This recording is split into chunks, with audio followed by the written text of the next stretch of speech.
Hello les gens, ici Zerlog, j'espère que vous allez bien. Et aujourd'hui, on se retrouve pour parler d'un tournoi que j'ai fait et que j'ai gagné. Je suis arrivé premier sur 4. Mais premier quand même, en partant du haut, je tiens à le préciser. Et du coup, comme je vous avais dit dans ma vidéo du retour que j'aimerais passer un peu en mode blog, et ben voilà, première vidéo un peu blog et tout. Donc 2 petites secondes sur pourquoi il n'y a pas eu de vidéo avant, pas parce que j'étais motivé, mais parce que je n'avais plus de logiciel de montage. Je sais pas pourquoi Sony Vegas Pro ne passait plus sur Windows. Le logiciel se coupait soudainement, ou quand je voulais rendre une vidéo, ça voulait plus rendre, enfin bref. Du coup, grâce à un ami, j'ai retrouvé un logiciel et tout, donc maintenant je vais pouvoir refaire des vidéos. Je suis content. Et du coup, pour résumer un petit peu ce tournoi où je suis arrivé premier, j'ai joué avec un deck Lieu de la Fête qui est juste ici. Je vous présenterai un petit coup dans cette vidéo, vite fait, bien fait. Du coup, ce tournoi c'était une cup, donc prix d'entrée 25 €. Donc on a eu droit à 2 packs de récompenses, c'est ça, 2 packs de récompenses de série 8 que je n'ai pas ouvert, que je vais ouvrir avec vous, et 2 boosters de équilibre parfait. Vu que je suis arrivé en premier, j'ai gagné 5 boosters, et ce que je vous avais pas dit, c'est qu'il y avait un tapis à gagner. Et là, vous voyez que le sourire, il n'est pas factice. Il est juste ici. Il est magnifique. C'est une fierté de l'avoir gagné. Je le rangerai après, je vous rassure. C'est une fierté de l'avoir gagné. Ça prouve qu'au final, le TCG Pokémon, c'est un TCG qui me réussit. Parce qu'un petit coup, pour refaire l'historique, j'avais joué très longtemps à Yu-Gi-Oh! J'avais appris en 2021 avec mon meilleur ami, tout simplement. Et je me suis rendu compte que Yu-Gi-Oh! N'était plus pour moi. Enfin, comment je pourrais expliquer ça? La mécanique est devenue trop dure et tout. Et quand je m'inscrivais sur des gros tournois, j'avais cette sensation de pas être à ma place. C'est que j'entendais les mecs parler des decks, des méta et tout. Moi j'étais complètement hors sujet sur tout ça.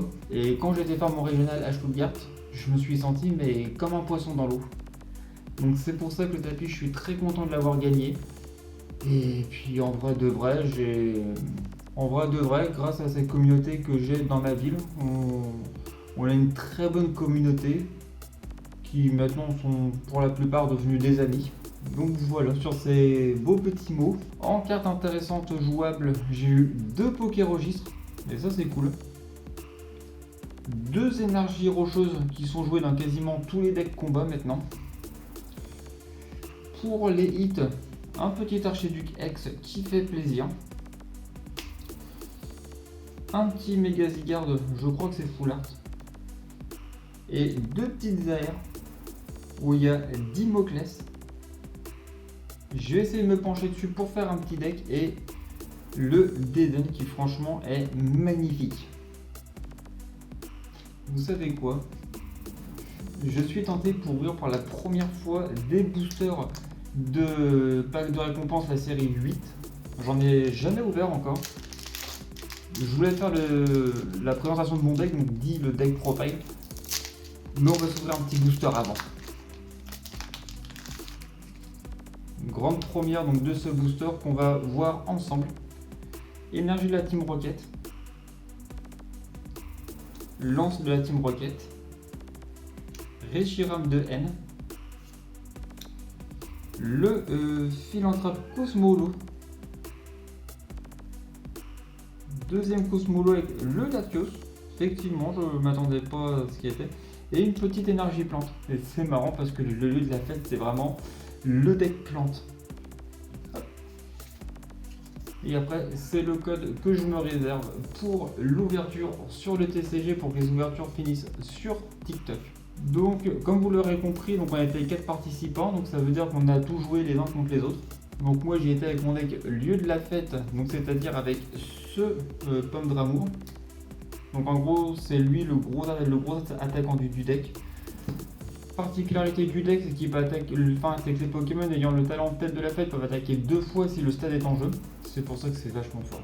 Et du coup, donc en tournoi, je suis tombé contre un méga Montmartic Lugulabre. Sur ce match-là, j'ai fait 2-1. La première, le deck n'a pas tourné, gros brick. Mais je me suis rattrapé sur les deux dernières manches, sur les 2 dernières rounds parce que cette fois-ci c'était mon adversaire qui avait un peu brick. Je crois qu'il y avait une manche où il avait pu jouer un petit peu. Deuxième manche, je tombe contre Lancerien. Je fais une égalité. Et là, ça me rassure. Première manche, je perds. Deuxième manche, il concède assez vite puisque main morte et pouvait pas jouer. Et la troisième, on a été jusqu'au bout du temps et au final, ça s'est terminé sur une égalité. Et c'est ce qui m'a sauvé la première place. Car la dernière manche, j'ai joué contre un deck de N. Et vu que Zoroark est un type ténèbres, donc face à plante, donc je mettais des gros dégâts avec ma petite pomme d'amour là. Et vu que j'ai dans les mains, bah c'est parfait. On va pouvoir passer au deck profile, la présentation du deck. Oh, ça me remémore des souvenirs de l'époque quand je jouais à Yu-Gi-Oh! Et donc l'attaquant du deck, le pomme d'amour x3, le vert pomme x1 dans cette illustration là pour taper avant pour une énergie. Et ce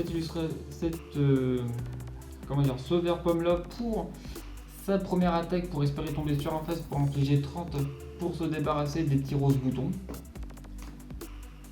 Ensuite on va jouer 2 Poissirène car c'est le seul Pokémon de base qui a le talent tête de la fête et c'est très important dans le deck. En une fois on va jouer le poisson roi. C'est sympa, s'il y a le stade on peut taper 2 fois, on peut piocher 4. Ensuite il y a 4 Wistempo.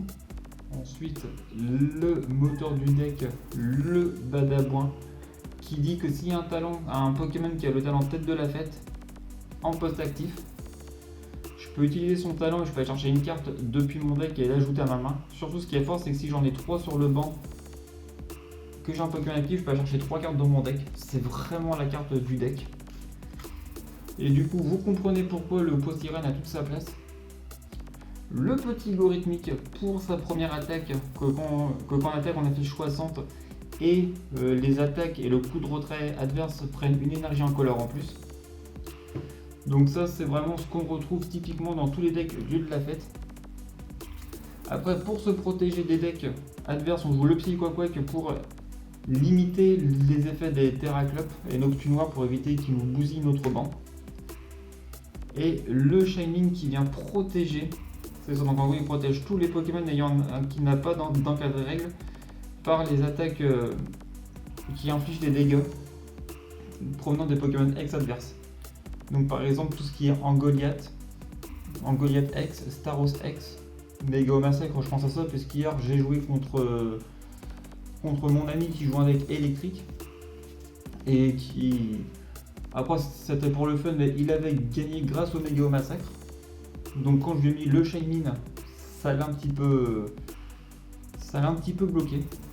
Après nous passons donc aux cartes objets. Donc il y a 4 Poffins pour aller chercher au plus vite les Wistempo, les Poissirène pour aller chercher plus vite tout le deck.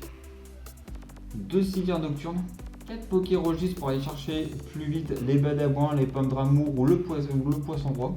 Qui dit deck plante dit le kit attrape insecte. Je le joue x3. Mais si je modifie le deck et que je trouve que à 4 c'est utile, je le jouerai à 4.